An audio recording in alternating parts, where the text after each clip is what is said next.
അസ്സലാമു അലൈക്കും. അപ്പോൾ ഒരുപാട് നാളുകൾക്ക് ശേഷം നമ്മുടെ ഡേ ഇൻ മൈ ലൈഫ് വ്ലോഗായിട്ട് വന്നേക്കണേണ്. ഞാനൊരു 4 മണി സമയമൊക്കെ ആയിട്ട് എഴുന്നേറ്റിട്ട് നന്നായിട്ട് പല്ലൊക്കെ തേച്ച് ഫ്രഷായി വന്നപ്പോഴേക്കും 4:13 ആയിട്ടുണ്ട്. എനിക്ക് അത്യാവശ്യം എഴുതാനും പിടിക്കാനുള്ളതുകൊണ്ട് ഞാൻ ഒട്ടും സമയം വയ്ക്കാതെ അതിലോട്ടേക്ക് പോവാണ്.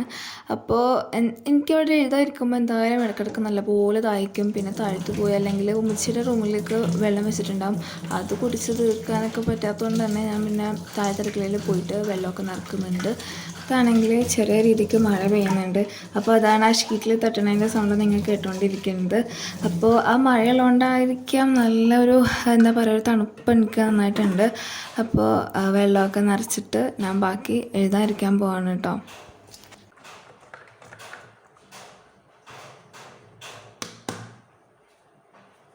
അപ്പോൾ ഞാനിപ്പോൾ എഴുതാൻ പോകുന്നത് A4 ഷീറ്റിൽ എഴുതേണ്ട സംഭവമാണ്. അപ്പോൾ ഞാൻ പ്രിൻ്ററിൽ നിന്ന് തൽക്കാലം താഴത്ത് വാപ്സിയുടെ റൂമിലേക്ക് കിടക്കുന്നത്. അപ്പോൾ എടുക്കാൻ വേണ്ടിയായിട്ട് പ്രിൻ്ററിൽ നിന്ന് തന്നെ അങ്ങ് A4 ഷീറ്റ് എടുക്കുകയാണ്. അപ്പോൾ സംഭവം എന്താണെന്ന് വെച്ചാൽ ഞങ്ങൾക്ക് കുറച്ചധികം ദിവസം അവധി കിട്ടിയിട്ടുണ്ട്. ഇന്നലെയൊക്കെ എനിക്ക് അവധിയായിരുന്നു. അപ്പോൾ എഴുതണം എന്നെനിക്ക് ഉണ്ടായിരുന്നു. പക്ഷേ എൻ്റെ കയ്യിൽ അസൈൻമെൻറ്റ് ഷീറ്റ് ഉണ്ടായിരുന്നില്ല. 3 അസൈൻമെൻറ്റ് എനിക്ക് ഇന്ന് സബ്മിറ്റ് ചെയ്യാനുണ്ട്. പക്ഷേ എൻ്റെ കയ്യിൽ അസൈൻമെൻറ്റ് ഷീറ്റ് ഇല്ല. അപ്പോൾ ഞാൻ കരുതി ക്ലാസ്സിൽ 1:30 തീരും, 3:30 വരെ എന്തായാലും ടീച്ചർമാരൊക്കെ ഉണ്ടാകും. അപ്പോൾ അതുവരെ എങ്ങനെയെങ്കിലും ഇരുന്ന് എഴുതി കാണിക്കാമെന്നാണ് കരുതിയത്.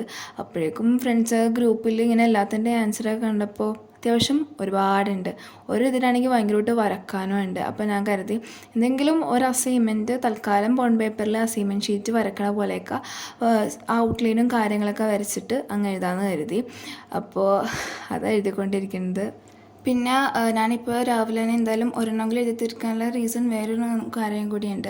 കാരണം ഈ സെമ്മിലെ ലാബ് എന്ന് പറയുന്നത് അന്നത്തെ ഒരു ദിവസം കൊണ്ട് ആ എക്സ്പെരിമെൻറ്റ് കംപ്ലീറ്റ് ആവില്ല. ഒന്നില്ലെങ്കിൽ അതിൻ്റെ പിറ്റേ ദിവസം നമ്മൾ കാസ്റ്റ് ചെയ്ത് മോൾഡ് അഴിക്കാനുണ്ടാകും. അല്ലെങ്കിൽ 28 ദിവസം കഴിയുമ്പോൾ നമ്മൾ ഓൾറെഡി സെറ്റ് ചെയ്ത് ഇപ്പോൾ എന്തെങ്കിലും ഒരു ഷേപ്പിൽ നമ്മൾ കോൺക്രീറ്റൊക്കെ മിക്സ് ചെയ്ത് നമ്മൾ ഡ്രൈ ആക്കാനൊക്കെ വെക്കും. അപ്പോൾ അതിൽ നമ്മൾ ടെസ്റ്റ് ചെയ്യാനൊക്കെ ഉണ്ട്. അപ്പോൾ ഇന്ന് ശരിക്കും പറഞ്ഞാൽ 28 ദിവസമായിട്ടുണ്ട്. അപ്പോൾ ഇന്ന് എന്തായാലും നമുക്ക് ലാബിൽ പോയി ചെയ്യേണ്ടി വരും. അപ്പോൾ ക്ലാസ് കഴിയുമ്പോൾ അങ്ങോട്ട് പോകുമ്പോൾ അതിനും ടൈം വൈകുമല്ലോ. അപ്പോൾ അതൊക്കെ കൂടിയാണ് ഞാൻ പിന്നെ എന്തായാലും ഈ ഒരു അസൈൻമെൻറ്റ് തൽക്കാലം എഴുതി ബോണ്ട് പേപ്പറിലങ്ങ് എഴുതാമെന്ന് കരുതിയത്. പിന്നെ ഇതിലാണെങ്കിൽ ഞങ്ങൾക്ക് 5 ക്വസ്റ്റ്യൻ ഉണ്ട്. അതിൽ 4ാമത്തെ ആൻസർ കിട്ടിയിട്ടുമില്ല. അപ്പോൾ ഞാൻ അവിടെ ചെന്ന് ഇതിൻ്റെ 4ാമത്തെ ആൻസർ എഴുതണം. 2 അസൈൻമെൻറ്റ് എഴുതാനുണ്ട്, ലാബിൽ പോകാനുണ്ട്. അത്യാവശ്യം നല്ല തിരക്ക് തന്നെയാണ്. അങ്ങനെ 5:30 ആ സമയപ്പോഴേക്കും എൻ്റെ സംഭവങ്ങളൊക്കെ കഴിഞ്ഞിട്ടുണ്ട്. പിന്നെ ആ ഒരു അസൈൻമെൻറ്റ് 4ാമത്തെ ക്വസ്റ്റ്യൻ ഒഴികെ ബാക്കിയെല്ലാം കംപ്ലീറ്റ് ചെയ്ത് കഴിഞ്ഞിട്ടുണ്ട്. അപ്പോൾ എന്തായാലും സ്റ്റാപ്ലറൊക്കെ ചെയ്ത് വെക്കുന്നുണ്ട്. പിന്നെ എൻ്റെ ഒരു എക്സ്ട്രാ ഷീറ്റ് ഞാൻ വെക്കുന്നുണ്ട്. ഞാൻ നേരത്തെ പറഞ്ഞു 4ാമത്തെ ക്വസ്റ്റ്യൻ എഴുതിയിട്ടില്ലാന്ന്. അപ്പോൾ അതിന് വേണ്ടിയിട്ടൊരു എക്സ്ട്രാ ഷീറ്റും കൂടി വെച്ചിട്ടാണ് സ്റ്റാപ്ലർ ചെയ്ത് വെക്കുന്നത്.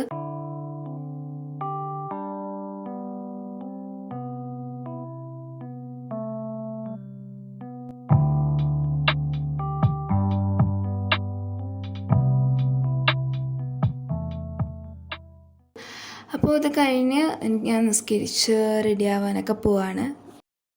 അങ്ങനെ 6:30 അതിൻ്റെ ഇടയിലായപ്പോഴേക്കും ഞാൻ റെഡിയായി കഴിഞ്ഞിട്ടുണ്ട്. പിന്നെ ബാഗിലോട്ടേക്ക് കറക്റ്റ് ബുക്കും കാര്യങ്ങളൊക്കെ എടുത്ത് വെക്കുന്നതാണ്. അപ്പോൾ ഞാൻ പറഞ്ഞു ലാബൊക്കെ ഉണ്ട്, അപ്പോൾ ലാബ് മാനുവൽ എടുത്ത് വെക്കുന്നുണ്ട്. പിന്നെ കഴിഞ്ഞ ദിവസത്തെ ലാബിൻ്റെ അടുത്ത് മാറ്റുന്നുണ്ട്.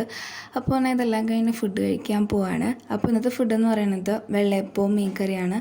എനിക്കെന്ന് പറഞ്ഞാൽ ചോറിൻ്റെ ഒപ്പമൊന്നും കറിയൊന്നും ഇഷ്ടമല്ല. പക്ഷെ എനിക്ക് ഈ പലഹാരം ഉണ്ടല്ലോ, അപ്പം, പുട്ട്, ഇടിയപ്പം, അതിനൊക്കെ ഇപ്പം ഭയങ്കര ഇഷ്ടമാണ്. പിന്നെ അതെല്ലാം കഴിച്ച് കഴിഞ്ഞാൽ ഇറങ്ങാൻ നിൽക്കുമ്പോഴാണ് മഴയുണ്ട്. അപ്പോൾ പിന്നെ നമ്മൾ എന്തായാലും കാറെടുത്ത്, പിന്നെ മഴയാകുമ്പോൾ സാധാരണ നടക്കാമെന്നുണ്ട്. പക്ഷേ ഒന്നാമത് ഇന്നിപ്പോൾ ഞാൻ വൈകിട്ടുണ്ട്. പിന്നെ അത് മാത്രമല്ല, നമ്മൾ ഇത്തിരി മഴ പെയ്താൽ തന്നെ നിറച്ച് വെള്ളമൊക്കെ ആകും. അപ്പോൾ ആ റോട്ടിൽ കൂടി ഇടയ്ക്കിൽ ഇത്തിരി പ്രശ്നമായിട്ടുള്ള പണിയാണ്. കാരണം രണ്ട് സൈഡായിട്ടൊക്കെയാണ് വെള്ളം ഉണ്ടാവണം. അപ്പോൾ ക്രോസ് ചെയ്ത് നടക്കണം, പിന്നെ ചെളിയൊക്കെ ആകും. അപ്പോൾ എന്തായാലും ബസ് സ്റ്റോപ്പിൽ വന്ന് നിൽക്കുന്നുണ്ട്. പിന്നെ എന്തോ ഭാഗ്യത്തിന് എനിക്ക് വിൻഡോ സീറ്റ് കിട്ടി. അപ്പോൾ നല്ല സുഖത്തിന് കോളേജിലെത്തിയിട്ടുണ്ട്. അപ്പോൾ നമുക്ക് കോളേജ് 8 മണിക്ക് സ്റ്റാർട്ടാകും. ഞാൻ എന്തായാലും 7:55 ആയപ്പോൾ എത്തി. അപ്പോൾ 3ാമത്തെ പീരീഡ് കഴിഞ്ഞപ്പോൾ BIM-ഉം നമ്മുടെ കോളേജിലെ സിവിൽ ഡിപ്പാർട്ട്മെൻറ്റും കൂടി കൂട്ടി ടൈപ്പിൽ ഒരു പ്രോഗ്രാം ഉണ്ടായിരുന്നു. അപ്പോൾ അത് നമ്മൾ പോയി. അതുകൊണ്ട് തന്നെ എനിക്ക് 2ാമത്തെ ലോങ് ബ്രേക്ക് കിട്ടിയില്ല. അസൈൻമെൻറ്റ് ആ സമയത്ത് എഴുതാമെന്ന് കരുതിയിട്ടുണ്ടായിരുന്നു.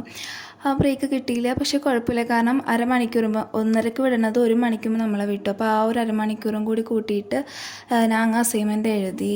ഒരു ഏകദേശം 2:15 ഇട്ടുണ്ടാവും കേട്ടോ. 2:15 ആയപ്പോഴേക്കും ഞാൻ കഴിഞ്ഞു. പിന്നെ ആ ബോണ്ട് പേപ്പറിൽ എഴുതിയത് മിസ്സിനെ കാണിച്ചപ്പോൾ മിസ്സ് കുഴപ്പമില്ല എന്ന് പറഞ്ഞു. അപ്പോൾ ഞാൻ അതൊക്കെ സബ്മിറ്റ് ചെയ്ത് 2 അസൈൻമെൻറ്റ് സബ്മിറ്റ് ചെയ്ത് പിന്നെ ഒരു അസൈൻമെൻറ്റ് നാളത്തേക്ക് വെക്കാമെന്ന് കരുതി. ലാബ് പോകാൻ പറ്റിയിട്ടുണ്ടായില്ല, കാരണം അത് നമ്മൾ ഇത്ര നേരം മുമ്പ് വെള്ളത്തിൽ നിന്ന് പുറത്തൊക്കെ എടുത്ത് വെക്കണം എന്നുണ്ടായിരുന്നു. അതിനങ്ങനെ ചെയ്യാത്തതുകൊണ്ട് പോകാൻ പറ്റിയില്ല. അവസാനം 3:30 ആ സമയപ്പോഴേക്കും ഞാൻ വീട്ടിലെത്തി. പിന്നെ ലോങ് ബ്രേക്ക് കിട്ടാത്തതുകൊണ്ട് ഇടയ്ക്ക് സ്നാക്ക് കഴിക്കാൻ പറ്റിയില്ല. നല്ല വിശപ്പുണ്ടായിരുന്നു. അപ്പോൾ ഇവിടെ വന്നിട്ട് നല്ലപോലെ മീൻകറി കൂട്ടി ചോറ് കഴിച്ചിട്ട് ഞാൻ നല്ല ടയേർഡായിട്ടുണ്ട്. അപ്പോൾ ഞാൻ എന്തായാലും കുറച്ച് നേരം കിടക്കാമെന്ന് കരുതിയിട്ടുണ്ട്.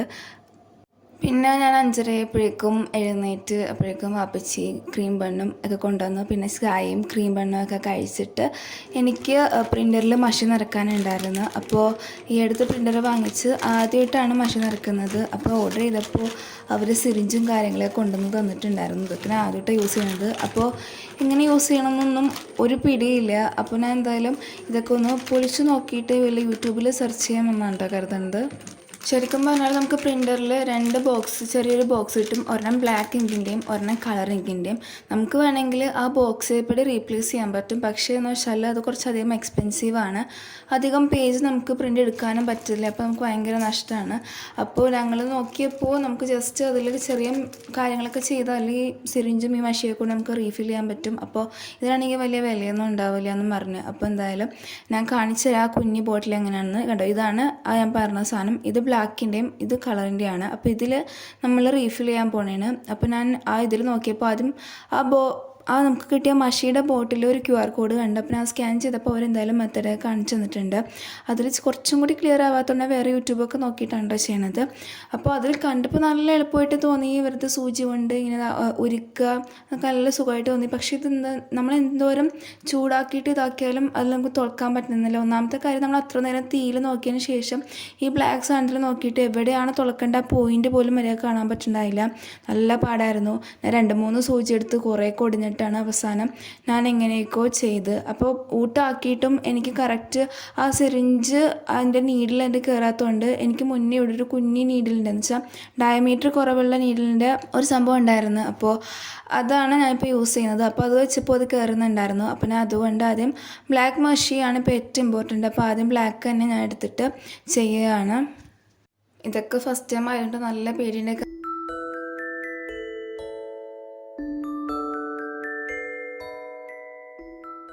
അപ്പോൾ നമ്മുടെ കയ്യിൽ ഇതെല്ലാം കഴിഞ്ഞപ്പോൾ നല്ല മഷിയും കാര്യങ്ങളൊക്കെ ആയിട്ടുണ്ടായി. പിന്നെ അപ്പോഴേക്കും മഗ്‌രിബ് എടുത്ത് പിന്നെ നിസ്കരിച്ച് ഖുർആനോദി കാര്യങ്ങളൊക്കെ കഴിഞ്ഞ് ഒരു 7:30 ആയപ്പോഴേക്കും ഞാൻ വീണ്ടും എഴുതാതിരിക്കണേണ്. അപ്പോൾ നാളെ ഞങ്ങൾക്ക് വേറൊരു ലാബുണ്ട്. അപ്പോൾ ആ ലാബിലുള്ള റെക്കോർഡൊക്കെ എഴുതാമെന്ന് കരുതണേണ്. ഞാൻ നേരത്തെ പറഞ്ഞു എനിക്ക് കഴിഞ്ഞ 2-3 ദിവസം അവധിയൊക്കെ കിട്ടി. പക്ഷേ എന്തൊക്കെ പറഞ്ഞാലും തലേന്ന് അസൈൻമെൻറ്റ് കംപ്ലീറ്റ് ചെയ്യലും റെക്കോർഡ് കംപ്ലീറ്റ് ചെയ്യുന്ന സുഖമൊന്നും നമുക്ക് നേരത്തെ ചെയ്തു വെച്ചാൽ കിട്ടില്ല. അതെന്താണെന്നറിയില്ല, എനിക്ക് അപ്പോഴേ ചെയ്യാൻ പറ്റാറുള്ളൂ. ഞാൻ നേരത്തെ പറഞ്ഞായിരുന്നല്ലോ ആ 28 ദിവസം ചെയ്യാൻ വേണ്ടി വെക്കണ ലാബ് ഞങ്ങൾക്ക് ചെയ്യാൻ പറ്റിയില്ല എന്ന്. അപ്പോൾ അത് എന്തായാലും നാളെ ഈ ലാബ് ചെയ്ത് കഴിഞ്ഞിട്ട് ആ ലാബും കൂടി ചെയ്യാമെന്ന് കരുതണത്. കാരണം ഒരു ദിവസത്തിൻ്റെ ഗ്യാപ്പ് വലിയ കുഴപ്പമില്ല എന്ന് പറഞ്ഞു. അപ്പോൾ 2 ലാബ് ചെയ്യാനുണ്ട്. പക്ഷേ അതിൻ്റെ റെക്കോർഡൊന്നും എഴുതാനില്ല കേട്ടോ. ഇതിൻ്റെ ഒരൊറ്റ റെക്കോർഡ് മാത്രം എനിക്ക് എഴുതാനുള്ളൂ. അതിൽ അത്യാവശ്യം വരക്കാനും ഉണ്ട്. അപ്പോൾ അത് 2 ചെയ്യണത്. പിന്നെ ഞാൻ നേരത്തെ റീഫിൽ ചെയ്തെന്ന് പറഞ്ഞില്ലേ, അതിൽ ഞാൻ ബ്ലാക്ക് മാത്രമേ ചെയ്തുള്ളൂ. കളർ ചെയ്യാൻ എനിക്ക് മടിയാണ്, കാരണം അത് ഒരുപാട് നേരം നമ്മൾ അതിന് വേണ്ടി സ്പെൻഡ് ചെയ്ത്. പക്ഷെ നമ്മളിത് പ്രിൻറ്റിൽ ആദ്യത്തെ 2-3 തവണ 2 പേജ് പ്രിൻ്റായി കഴിഞ്ഞിട്ട് ആ റീഫിൽ ചെയ്തിട്ടും അതിൽ മഷി ഉണ്ടെന്നുള്ള സൈൻ കാണിക്കണില്ല. അതുകൊണ്ടാണ് എനിക്ക് പ്രിൻ്റ് എടുക്കാൻ പറ്റുന്നില്ല. അപ്പോൾ അതാ കറക്റ്റ് ആർക്കെങ്കിലും അറിയെങ്കിലും ഒന്ന് കമൻറ്റ് ചെയ്യണേ. നാളത്തേക്ക് ഞാൻ തൽക്കാലം സബ്മിറ്റ് ചെയ്യാൻ വേണ്ടി മാറ്റി വെച്ചേക്കുന്ന അസൈൻമെൻറ്റും എഴുതാനുണ്ട്. അപ്പോൾ എന്തായാലും നാളെ രാവിലെ ഇരുന്ന് എഴുതാമെന്ന് കരുതിയിട്ടുണ്ട്. പ്രത്യേകിച്ച് ഈ അവധിയൊക്കെ കിട്ടിയോണ്ട് അങ്ങനെ റിവേഴ്സ് ചെയ്യാനും ഒന്നും പഠിക്കാനൊന്നും ഇല്ലാത്തതുകൊണ്ട് നാളെ രാവിലെ എഴുതാനുള്ളൂ. അങ്ങനെ ഒരു 8:30 സമയപ്പോഴേക്കും ഞാൻ തൽക്കാലം എഴുതുന്നത് നിർത്തിയിട്ട് ഇഷാൻസ്കരിച്ച് ഫുഡൊക്കെ കഴിച്ച് ഒരു 5-10 മിനിറ്റ് റെസ്റ്റ് എടുത്തിട്ട് ബാക്കി എഴുതാൻ പോവാണ്. അപ്പോൾ ഇന്നത്തെന്ന് വെച്ചാൽ ചോറും നല്ല തേങ്ങയും പുളിയൊക്കെ ഇട്ട ചമ്മന്തിയായിരുന്നു. നല്ല ടേസ്റ്റ് ഉണ്ടായിരുന്നു. അതുകൊണ്ട് തന്നെ അത്യാവശ്യം ചോറ് കഴിക്കുകയും ചെയ്ത് അത് കഴിഞ്ഞ് കുറച്ച് റെസ്റ്റ് എടുത്തിട്ടാണ് ഞാൻ പിന്നെ പഠിക്കാനല്ല എഴുതാനിരിക്കുന്നത്. അപ്പോൾ ബാക്കി റെക്കോർഡ് എഴുതി തീർക്കുക ചെയ്യണത്. ഇതിൽ വരക്കാൻ ഇന്നത്തെ ലാബിൽ അല്ലെങ്കിൽ ഇപ്പോൾ എഴുതുന്ന റെക്കോർഡിൻ്റെ എക്സ്പെരിമെൻറ്റിൽ അങ്ങനെ വരക്കാൻ കാര്യമായിട്ടൊന്നുമില്ല. ചെറിയൊരു ഇതുള്ളത് ഭയങ്കര എളുപ്പത്തിൽ വരക്കാവുന്നതേ ഉള്ളൂ. പിന്നെ നമ്മൾ ഈ എടുത്ത് നമ്മൾ യൂട്യൂബിൽ 4000 സബ്സ്ക്രൈബേഴ്സ് ആയിട്ടുണ്ട്. താങ്ക് യു ഉണ്ട് കേട്ടോ. പിന്നെ ഇതുപോലെ എന്തെങ്കിലും നല്ല നല്ല കണ്ടൻറ് ഐഡിയാസൊക്കെ നിങ്ങൾക്ക് തോന്നുകയാണെങ്കിൽ നിങ്ങൾ കമൻറ്റ് ചെയ്യുക. അപ്പോൾ എനിക്ക് അതുപോലെയൊക്കെ ചെയ്യാൻ പറ്റും. എനിക്കറിയാം കുറച്ചധികം ഗ്യാപ്പ് ഉണ്ട് എന്ന് വെച്ചാൽ വീഡിയോ ഇടാൻ കുറച്ചധികം ഗ്യാപ്പ് എടുത്ത്, പക്ഷേ ഞാൻ പരമാവധി പഴയ രീതിയിൽ വരും. അപ്പോൾ നിങ്ങളുടെ സപ്പോർട്ടൊക്കെ എനിക്ക് ഉണ്ടാവണം. ഓക്കെ.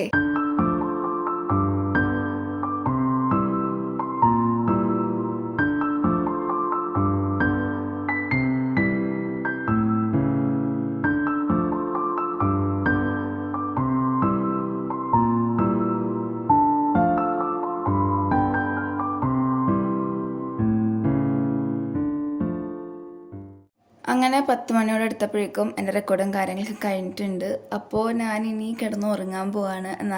നാളെ രാവിലെ 4 മണിക്ക് എഴുന്നേറ്റിട്ട് ബാക്കി പെൻഡിങ്ങായി കിടക്കുന്ന ഒരു അസൈൻമെൻറ്റ് എഴുതി തീർക്കാൻ പറ്റുള്ളൂ. അപ്പോൾ ഞാനിപ്പോൾ ഇൻഡെക്സും കാര്യങ്ങളൊക്കെ ശരിയാണെന്നൊക്കെ നോക്കിയിട്ട് ബുക്ക് അടച്ചു വെച്ചിട്ട് ഉറങ്ങാൻ പോവാണ്. സോ ഇത്രയൊക്കെ ഉള്ളൂ ഇന്നത്തെ വീഡിയോ എന്ന് പറയണത്. നിങ്ങൾക്ക് ഈ വീഡിയോ ഇഷ്ടമുണ്ടെങ്കിൽ ലൈക്ക് ചെയ്യുക, ഫ്രണ്ട്സിന് എല്ലാവർക്കും ഷെയർ ചെയ്യുക. പിന്നെ ഇതുപോലത്തെ കണ്ടൻറ്റും നല്ല നല്ല പ്രൊഡക്റ്റീവായിട്ടുള്ള കണ്ടൻറ്റിന് വേണ്ടി എൻ്റെ ചാനൽ സബ്സ്ക്രൈബ് ചെയ്യുക. എന്തെങ്കിലും കണ്ടൻറ്റ് ഐഡിയാസ് ഉണ്ടെങ്കിൽ നിങ്ങൾ കമൻറ്റ് ചെയ്യുക. അപ്പോൾ അടുത്ത വീഡിയോയിൽ കാണുന്നവരെ ബൈ ബൈ.